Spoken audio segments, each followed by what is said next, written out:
Sir ఇంకో అంశం జోలికి వెళ్తే మనం ఆర్ఎస్ ప్రవీణ్ కుమార్ గారు బీఎస్పీకి రాజీనామా చేసి బీఆర్ఎస్ పార్టీలో నిన్ననే జాయిన్ అవ్వడం జరిగింది. వారు జాయిన్ అవుతా అన్న సందర్భంలో మాట్లాడడం కానీ అంతకుముందే కానీ అంటే వారి మీద వచ్చినటువంటి విమర్శలుగా చాలా ఘాటుగా వారు విమర్శించడం జరిగింది.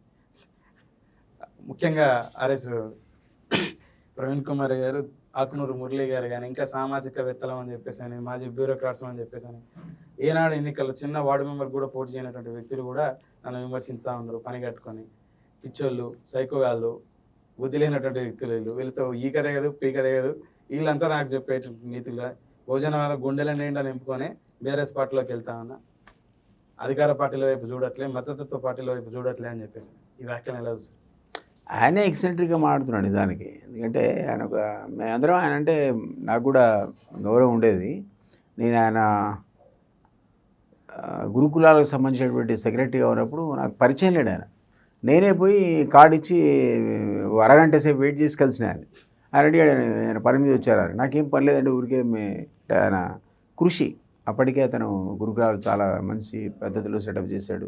ఆయన పిల్లలు ఏదో మౌంటైనింగ్లో ప్రజలు తెచ్చుకున్నారు, ఆల్ ఓవర్ ఇండియాలో గుర్తింపు తెచ్చాడు. ఆల్ ఓవర్ ఇండియాలో కొందరు పిల్లలకి స్వరోస్ అనే ఆర్గనైజేషన్ నడిపాడు. స్వరోస్ అనే ఆర్గనైజేషన్ నడిపేవాడు.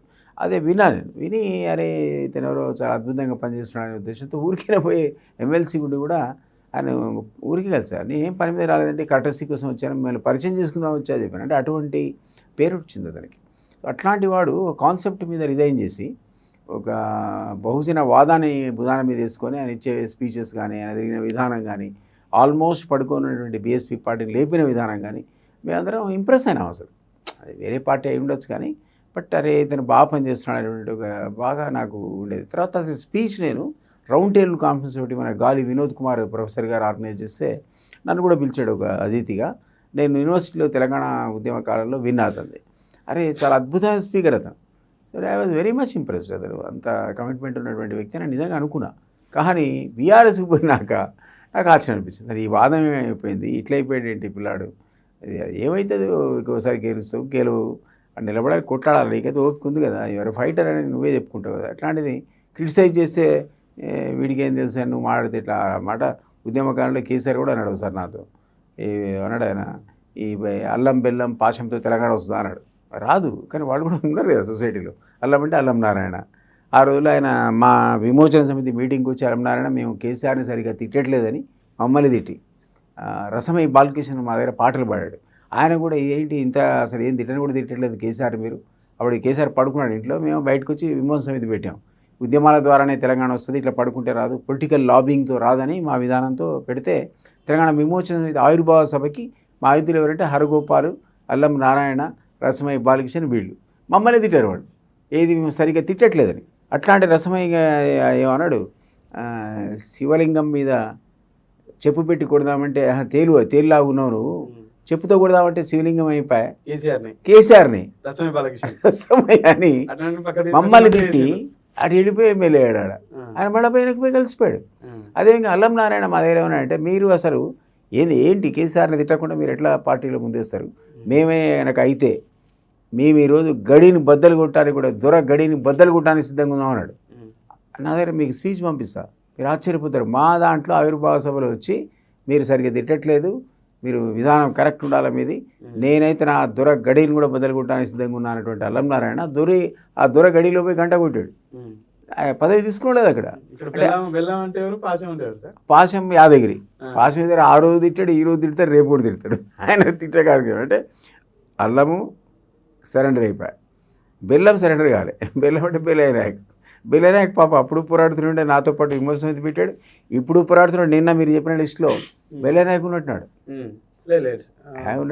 గిరిజన సంక్షేమ శాఖల ఫైనాన్షియల్ కార్పొరేషన్ కింద బెల్లనాయక్ ఎట్ లాస్ట్ ఇన్నేళ్ల పోరాటం తర్వాత ఫస్ట్ టైం ఒక చైర్మన్గా నేను చూసాను. అల్లం ఎమ్మెల్యే ఎంపీ అడిగాడు, రాలేదు.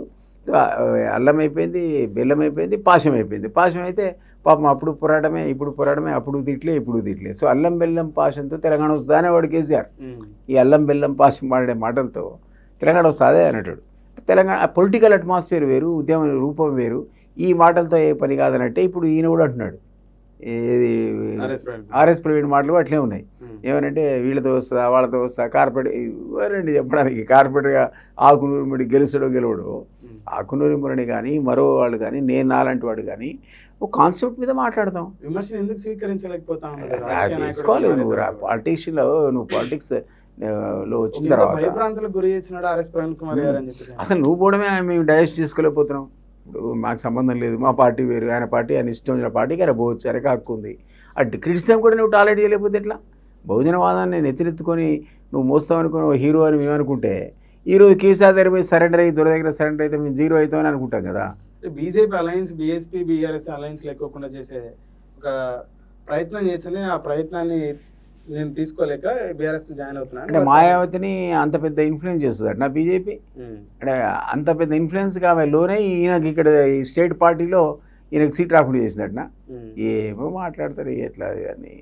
మాయావతికి ఒక కాన్సెప్ట్ ఉంది, దేశవ్యాప్తంగా ఎక్కడ పొత్తులు పెట్టుకోదు, ఎప్పుడు పెట్టుకోలేదు. మన దగ్గర చాలామంది బీఎస్పీ సీట్లు తెచ్చుకొని గెలిచి ఉండేరా, మరి నువ్వు ఎందుకో గెలవలేదు? అధ్యక్షుడు గెలవలేదు కదా, ఉత్తర లాస్ట్ మినిట్లో సీట్ తెచ్చుకొని ఇందిరాకరణ్ రెడ్డి గెలవలేదా? ఒకప్పుడు డీకేరణ గెలవలేదా? డీకేరణ అదే పోయి తెచ్చుకుంది ఫామ్, గెలిచింది. మరి కోనప్ప గెలవలేదా బీఎస్పీ సింబల్తో? మరి నువ్వైతే పార్టీ పెట్టి అన్నిళ్ళు తిప్పుతావు కదా, ఓ పెద్ద ఫోర్స్గా తిరుగుతావు కదా, నువ్వు ఎందుకు గెలవదు ఒక సీటు? వాళ్ళైతే కనీసం లాస్ట్ మినిట్లో బీ ఫామ్ తెచ్చుకొని గెలుచుకున్నారు. నేను చెప్పిన 3 పేర్లు, నీకు అది కూడా చేత కాదు కదా మరి. సో అది ఆమె బ్లేమ్ చేస్తే ఎలా బాగుంటుంది? నేను నా పార్టీ కదా, నా అధ్యక్షుడు కాదు ఆమె. ఇవన్నీ ఫ్రస్ట్రేషన్లో జస్టిఫై చేసుకోవడానికి నువ్వు చేసే చర్య తప్పని నీకు కూడా తెలుసు. నువ్వు ఆత్మవంచన చేసుకుంటావు, నీకు తెలుసు ఇది తప్పని. అది నీకున్నటువంటి ఫాలోయింగ్, నీ సహచరులను లేదా నీ అభిమానులను కూడా ఏం చెప్పాలో అర్థం కాని పరిస్థితుల్లో ఫ్రస్ట్రేషన్ గురువే నువ్వు ఆకుని ముళ్ళని ఇంకోళ్ళు తిరుగుతున్నావు తప్ప అది నీకు వర్తిస్తాయి, వీళ్ళకి కాదు. పాపం వాడు ఆకుని ముళ్ళు ఇప్పటికి కూడా రాజీనామా చేస్తే తిక్కపుట్టి రాజీనామా చేశాడు, బయట వాలంటీర్ ఆర్గనైజేషన్ నడుపుకుంటూ తిరుగుతున్నాడు ఆయన. నేనైతే ఆయన్ని కూడా లైక్ చేస్తా, ఓపెన్గా మాట్లాడతాడు ఆయన. అంత అంటే మీరు చెప్పేటువంటి ఒక వర్గం నుంచి పై మామూలు ప్రయాణం కాదు కదా అది. ఎక్కడికి వచ్చాడు ఆయన. అట్లాంటి వాడు మరి ఉద్యమాన్ని తృణప్రాయంగా వదిలిపెట్టి సమాజం గురించి మాట్లాడారు. రేవంత్ రెడ్డి గారు మన ఇటీవల సందర్భంగా మాట్లాడుతూ ఆర్ఎస్ ప్రవీణ్ కుమార్ గారి గురించి నేను వారికి టీఎస్పీసీ అంటే తెలంగాణ చైర్మన్ అది నిజమే అన్నాడు. స్టేట్ ఏదో పబ్లిక్ సర్వీస్ కమిషన్ ఏదైతే ఉందో వారికి చైర్మన్ కూడా బాధ్యతలు ఇచ్చాలని వారికి మాట్లాడడం జరిగింది. వారు నాకు అంతకంటే బాధ్యతలు ఉన్నాయని చెప్పేసి, అంటే బీఆర్ఎస్లోకి వెళ్ళే బాధ్యతలు ఉన్నాయని చెప్పేసి అనుకున్నారా? I don't know, but definitely ఆయన చైర్మన్ బాధ్యతలు ముందు అప్పే చెప్తానే మాట వాస్తవమే. నేనడం ఏంటి, ఆర్ఎస్ఏ నిన్న కన్ఫర్మ్ చేశాడు అది నాకు ఇచ్చిన మాట వాస్తవమే, నేను రిఫ్యూజ్ కూడా చేశాను అన్నాడు. ఏం అంతకంటే పెద్ద బాధ్యతలు ఏం తీసుకుంటాడో మరి. బీఆర్ఎస్లో అంతకంటే పెద్ద బాధ్యత ఇవ్వాలంటే ఆయన ఇట్లా చేరంగానే ప్రధాన కార్యదర్శిగా ప్రకటించాలి, లేదా వర్కింగ్ ప్రెసిడెంట్ ప్రకటించాలి. కొడుకుని తీసేసి మరి ఏం చెప్పలేదే. అతి త్వరలో ప్రకటిస్తారట ఆయన ప్రధాన కార్యదర్శి. కేసీఆర్ కూర్చున్న దగ్గర ఇంకా అతి త్వరలో ఏంటి అసలు? అంటే ఇప్పుడు కొత్తగా వర్కింగ్ ప్రెసిడెంట్ కాన్సెంట్ లేని ఇబ్బంది ఇవ్వట్లేదేమో మరి. ఆయన పాపం ఢిల్లీలో ఉన్నాడు కదా, ఆశ్చర్యం అనేది. అప్పటికప్పుడు ఈయన మా ప్రధాన కార్యదర్శిని నియమిస్తున్నా అని కేసీఆర్ ప్రకటన చేయాలి కదా. అదే రాకపోయా నీకు, ఇంకేం వస్తుంది రేపొద్దున? సార్ మీరు సుదీర్ఘకాలం మీరు కూడా ఒక పార్టీ అధ్యక్షుడిగా ముందుకెళ్ళారు. సరే ఎందుకని చెప్పేసి బ్యూరోక్రాట్స్ కానీ సామాజిక స్పృహ కలిగినటువంటి సామాజికవేత్తలు కానీ పార్టీ పెడితే ఆ పార్టీని నిలదొక్కోలేకపోతా ఉన్నాయి. వాళ్ళు అంటే కపుల్ ఆఫ్ మంత్స్ క్లోజ్ చేసేసుకొని మరో జాతీయ పార్టీలోకి, రాష్ట్రంలో బలంగా ఉన్నటువంటి మరో ప్రాంతీయ పార్టీలోకి వెళ్తున్నారు. ఈజీ చెప్తున్నారు కానీ ఆ మనోవేదన చాలా చూసి కాదు. 2 years ఒక పార్టీ నడపడం అది మామూలు విషయం కాదు, మీకు తెలుసు. అది ఇంట్లో ఈవెంట్ చేయాలంటేనే అంతే కదా. ఇప్పుడు మన దగ్గర బీసీ వర్గానికి చెందినటువంటి ఆలయ నరేంద్ర ఒక పార్టీ పెట్టాడు, దుకాణం మూసేసాడు పాపం నడపలేక, బరి చేశాడు. మీకు విజయశాంతి మన దగ్గర ఒక పార్టీ సపరేట్ పెట్టి నడపలేక క్లోజ్ చేసింది. దేవేంద్ర గౌడ్ లాంటి వాడు ఆయన ఒక పార్టీ పెట్టి 6 నెలల లోపల దాన్ని మూసాడు. నేను 2 years నడిపా. ఇంకా వాళ్ళని 6 నెలలు నడిపితే నేను 2 years నడిపా అతి కష్టం మీద.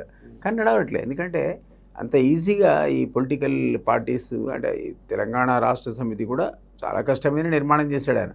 అంత ఈజీ ఏం కాదు, కానీ ఒక వాదం ఉండింది అంతర్లీనంగా.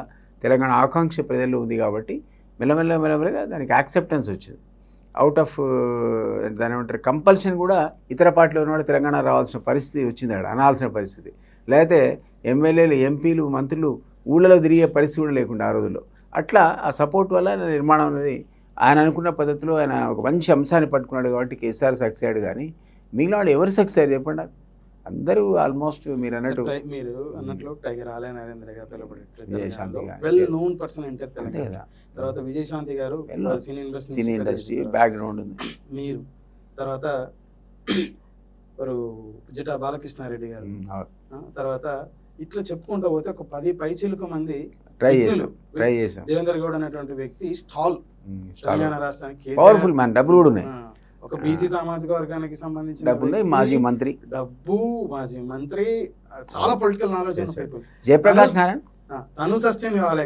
జయప్రకాష్ నారాయణ ఇలాంటి బ్యూరోక్రాట్స్ మీకు జయప్రకాష్ నారాయణ కూడా పాపం కాన్సెప్ట్ మీద ఎంతకాలం పోరాడాడు. ఇప్పుడు మళ్ళీ ఆంధ్రప్రదేశ్ లో జేడి లక్ష్మీనారాయణ, జయప్రకాష్ నారాయణ, అక్కడ జేడి లక్ష్మీనారాయణ, విజయ్ కుమార్ అని మాజీ ఐఏఎస్ వారు కూడా ప్రయత్నం చేస్తాను. సార్ మీరు ఎక్కడ విఫలమవుతా ఉన్నారు? మిమ్మల్ని ఎందుకు పీపుల్ ఓన్ చేసుకోవట్లేదంటే? ఇక అది నేను అదే చెప్తున్నా, ఈజీ కాదంటున్నా నేను. ఆ వాదం ఉండాలి, కమ్యూనిటీ బలం ఉండాలి. ఎక్స్పీరియన్స్ ఉంది కదా, ఎక్కడ విఫలమవుతున్నారు ఎందుకు పీపుల్ అని చెప్పేసి అంటే యాక్సెప్ట్ చేయరు అంత ఈజీగా ప్రజలు. ఈ నేషనల్ పార్టీస్ని యాక్సెప్ట్ చేసినట్టుగా ఈ చిన్న చితక పార్టీని యాక్సెప్ట్ చేయరు. రీజనల్ పార్టీ కూడా అంత ఈజీగా యాక్సెప్ట్ చేయరు. కొన్ని సందర్భాల్లో చేస్తారు. ఇప్పుడు డిఎంకే ఉంది ఒక వాదం, డిఎంకే లేచింది. తర్వాత ఏఐడిఎంకే ఇంకో వాదం, దానికి ప్రతిగా అదొకటి యాక్సెప్ట్ చేస్తారు అక్కడ ప్రజలు. కొన్ని సందర్భాల లోపల సక్సెస్ అయ్యారు. ఇక నిలబడితే గట్టిగా నిలబడి కొలాప్స్. ఇప్పుడు ఏఎండిఎంకే ఎంజీ రామచంద్ర తర్వాత ఆమె కాపాడుకోగలిగింది కొన్ని రోజులు జయలలిత. ఆమె పోయిన తర్వాత కొలాప్స్ అయింది. అది రాలేదు. ఓన్లీ డిఎంకే అదొక దాని మీద నిలబడే ఒక స్టాండ్ ఉంది వాళ్ళకు. అదే పద్ధతిలో మీకు లోకల్ మమతా బెనర్జీ ఒక పోరాటమే చేసింది, పెద్ద పోరాటం. ఇక్కడ మీ అందరం ఫెయిల్ అయ్యాగానే ఆమె సక్సెస్ అయింది. అక్కడ ఆయన కమ్యూనిస్టుల కంచుకోవడం బదులుకొట్టి ఎస్టాబ్లిష్ అయ్యి ఆమె ఇప్పుడు మళ్ళీ పోరాడుతుంది. ఎన్నడూ ఊహించిన విధంగా బీజేపీకి సీట్లు వస్తున్నాయి అక్కడ. మరి ఆమె కోట్లు కూడా కొంతకాల బీటల వారిన సందర్భం చూసాం. బట్ ఆమె సక్సెస్ అయింది. అది కొన్ని సందర్భాల్లోనే ఆ రీజనల్ పార్టీస్లో కొందరు లీడర్స్ని ప్రజలు యాక్సెప్ట్ చేస్తారు తప్ప పార్టీ పెట్టిన ప్రతి ఒక్కటి మీరు అన్నీ మర్చిపోతున్నారు. ప్రొఫెసర్ కోదండరామ్ లాంటి వాడు ఎవరైతే తెలంగాణ ఉద్యమాన్ని మన దొరవారు వదిలేసి ఫామ్ హౌస్లో పడుకుంటే దాన్ని సకల జిల్లా పోరాటం వైపు తీసుకెళ్ళాడు. అట్లాంటి కోదండరామ్ని టీజేఎస్ పార్టీ పెడితే 8 మంది సీట్లు 8. ఆ 8లో హయ్యెస్ట్ ఓట్లు నా కొరికి వచ్చాయి, మీరెవరికి రాదు. నేను 37,000 ఓట్స్ నాకు వస్తే 36,000 డాక్టర్ పగిడిపాటి దేవయ్యకి వచ్చాయి మా ఇద్దరికి అధ్యక్షులకి. అసలు ఆయన కాంటెస్ట్ చేయలే. ఇక మిగిలిన 6గురికి ఒకటి 2,000, ఒకటి 2,500, ఒకటి 3,000. ఇది పరిస్థితి. ప్రొఫెసర్ కోదండరామ్ ఇమేజ్ ఎంత తెలంగాణ తీసుకొచ్చిన దాంట్లో టాప్ ఫిగర్స్లో అతను ఒకడు. ఆయనే పార్టీ నడపలేకపోయాడు, పొలిటికల్ పార్టీ. మరి అంతకంటే క్లాసిక్ ఎగ్జాంపుల్ లేదు కదా, ప్రజలు ఆదరించాలి కదా. అప్పుడేమో మూమెంట్ అంటే ఒక్క పిలిపిస్తే కోదండరామ్ అంత సమాజం కదిలి వెళ్ళిపోయింది కదా. సకల జిల్లా పోరాటం కానీ మిలియన్ మార్చ్